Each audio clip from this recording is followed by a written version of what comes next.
So first, I want to thank all the speakers and the audience for being, we have a lot of good presentation and also excellent questions. I've learned a lot in the past few days, especially I learned that radiation oncologists, they have the coolest slides compared with surgeons, I have to say. Okay, so I want to just recap what we learned in the past few days. On day one, on the discussion of photon versus proton, we learned that the major advantage of a lot of those new technology in radiation oncology, the main purpose is to try to spare the normal tissue. And so far, we have well accepted clinical benefit in some of the cancer sites, such as IMRT for head and neck, and also proton therapy, especially in the pediatric cases. But in a lot of other common cancer sites in adults, the clinical benefit is not very clear so far. In terms of laparoscopic and robotic surgery, there's been basic science evidence supporting the use of laparoscopic procedures. The key benefit in robots, we learned that is in the 3D visualization and also the risk instrumentation that make it a lot easier to perform laparoscopic procedures. The clear benefit in robots has been demonstrated in small incision sites, shorter lengths of stay, but in terms of cancer control and functional outcome, the conclusion has still been mixed. We've also learned that comparative effectiveness research, they offer a good alternative to assess clinical benefit of new technology when trial data has been difficult to get or sometimes impossible to get. There's additional advantage for CER because they reflect the real-world diffusion pattern. You can do population-based assessments, and also if you combine that with claims data, that also allow you to study cost issues. But there's a lot of challenges with comparative effectiveness research. The main concern is quality of clinical variable. The quality might be compromised. Cost data might not be fully captured. And then when you see a variation in comparative effectiveness research using observational data, oftentimes it's difficult to differentiate what's the source of variation. It could be because of the procedure, the operator, or the devices. So those make it kind of hard to pin down like what's going on. So I think Sean made a good point that sometimes those studies they make a good signal. In order to use the better use of evidence from CER, we need to think about more advanced statistical method to reduce biases and acknowledge the fact that sometimes it's very difficult to establish causality from CER research. We've also learned that the same discussion apparently has appeared in late 1970s among IOM. So history does repeat itself. Also, the cost and the cost to the healthcare system and to patients has been substantially higher in our discussion today. We've learned that IMRT probably have reached the mature stage in terms of the technology diffusion, and it looked like the diffusion for proton therapy has just begun. In terms of robotic surgery, it looked like they have somewhat saturated the market for radical prostatectomy, and then they're expanding very, very quickly into the GYN oncology. If you look at technology adaptation and de-adaptation, the evidence has been showing the pace of technology adaptation tend to be faster, and then adaptation tend to be slower. And a lot of time economic concerns might play a bigger role than clinical evidence. So that kind of limits what the impact of negative trial publication can do to influence the de-adaptation pattern.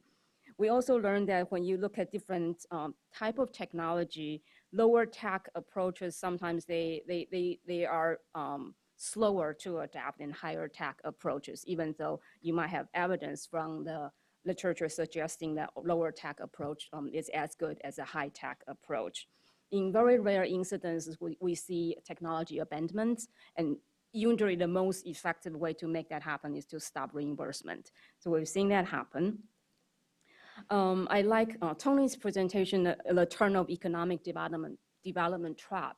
But one thing that we need to think about is when we're talking about new technology, somebody has to make a capital investment, and usually those are providers. So you don't want to kind of de-incentivize them for making those investment, because that's what makes new technology possible. But then there's been a lot of study looking at provider ownership and show that they do strongly influence the utilization pattern in terms of imaging use, pathology, and also radiation oncology. We've learned that it's important to differentiate between technology substitution. That means that you're replacing old technology with new technology, and market expansion. That means that you're applying new technology to the group of population they may or may not need it. That might lead to the concern of over-treatments. Toward the end of the day one, I think our question was, can we curb the diffusion curve of new technology to like fasten the speed of high value technology, but lower the speed for low value technology. So that leads to today's discussion. It's nice to learn that there's been several organized efforts to try to incorporate value into the payment coverage decision. So we've learned that there's a CTAF. They try to use a value-based payment model in determining their payment decision. We've learned the successful example from Massachusetts Blue Cross on the guideline-based approach to guide IMRT use. It's also nice to see that methods of economic evaluation has been incorporated in some of the decision-making process. It's interesting to find that a number of proton beings, the appropriate number would be approximately the same as number of sports teams. I think that kind of get us thinking about maybe we're facing a system with at the risk of excess capacity. And then it's also interesting to see the framework that Dr. Johnson used to estimate the number of facilities that should adapt proton therapy or expensive new technology. It's good to know that there's been several ongoing multi-center clinical trials try to assess the value of proton versus IMRT. And we learned that the key to success is collaboration between a lot of the academic centers and practices. But coverage sometimes can facilitate, or sometimes they hinder accrual. So that's an important lesson. In terms of evidence generation, we've learned a lot of challenges in trying to run technology trials. There's all these issues that Jim has educated us.